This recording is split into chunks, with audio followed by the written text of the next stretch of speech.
Livro de Mateus, no capítulo 23, no verso 4. Pois atam fardos pesados e difíceis de suportar, e os põem sobre os ombros dos homens. Eles, porém, nem com o dedo querem movê-los, e fazem todas as obras a fim de serem vistos pelos homens, pois trazem largos filactérios, e alargam as franjas das suas vestes, e amam os primeiros lugares nas ceias, e as primeiras cadeiras nas sinagogas, e as saudações nas praças, e os serem chamados pelos homens de Rabi.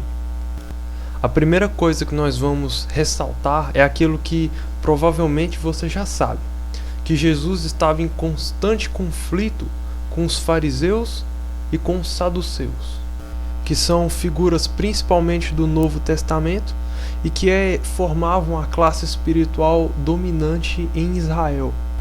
E o interessante é que existia uma certa rivalidade entre fariseus e saduceus, por causa do seguinte: os saduceus eles eram aristocratas e ocupavam os cargos mais poderosos, como o cargo de sacerdote, de sumo sacerdote, e eles também ocupavam a maioria do conselho regente do sinédrio, e eles também eram mais conservadores, ao contrário dos fariseus, que eram mais liberais. Liberais em relação àquele conselho, não em relação à doutrina de Jesus. E os fariseus eles eram a minoria nesse conselho. Mas, apesar disso, muitas das vezes, os saduceus tinham que ceder à pressão para os fariseus, porque os fariseus eles eram mais ligados no povo, eram mais homens do povo do que os saduceus. E isso porque os fariseus eles eram compostos por empresários da classe média e estavam também mais preocupados com questões religiosas, ao contrário dos saduceus, que se preocupavam mais com questões políticas relacionadas ao Império Romano do que com questões religiosas. Por isso, os fariseus eles tinham mais o apoio do povo do que os saduceus, que discriminavam o povo porque o povo não tinha poder e nem dinheiro como eles. E essa rivalidade entre fariseu e saduceu é bem interessante, porque os saduceus eles não acreditavam em vida após a morte. Os fariseus acreditavam em vida após a morte. Os fariseus não acreditavam na ressurreição dos mortos, nos mortos ressuscitarem. E os fariseus já acreditavam. Só que essa rivalidade ela foi deixada de lado quando os dois grupos se uniram para condenar Jesus. E Jesus os chamava de hipócritas, porque eles pareciam ser homens dignos, homens de Deus, mas homens que seguiam a lei. Só que quando eles estavam sozinhos, eles faziam tudo aquilo que diziam para as outras pessoas não fazerem. Eles não cumpriam a lei e culpavam e julgavam as pessoas que não cumpriam. Eram eles o que oravam em pé nas sinagogas, eram eles que falavam do seu dízimo em voz alta, eram eles que davam esmolas e faziam tocar as trombetas. Eles colocavam fardos pesados nas costas das pessoas, mas eles mesmos não carregavam nada. Eles diziam que não poderia fazer isso, não poderiam fazer aquilo, mas eles mesmos faziam.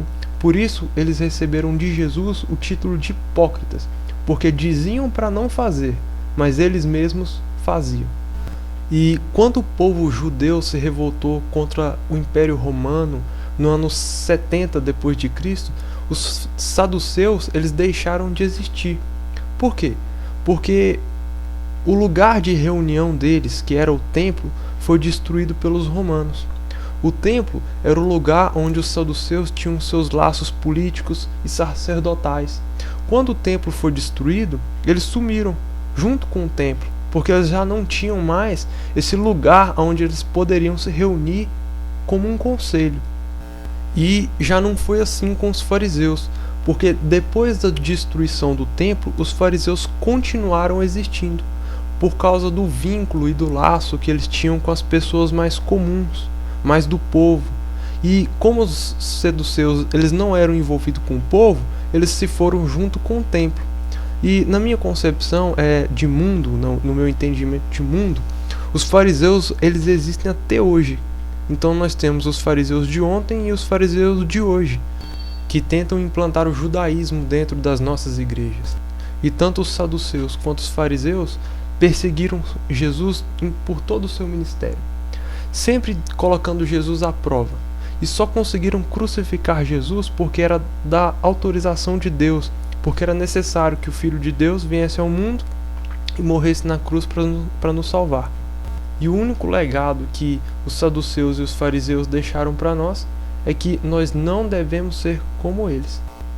E hoje eu oro para que a próxima geração entenda que, se de um lado nós temos o farisaísmo, do outro nós temos o oportunismo. E eu espero que esses jovens que estão surgindo para pregar consigam achar um equilíbrio entre aquilo que é farisaísmo e aquilo que é oportunismo, porque nós não podemos ser radicais demais nem liberais demais. O que nós temos que ter é um equilíbrio. Eu oro assim e que Deus abençoe.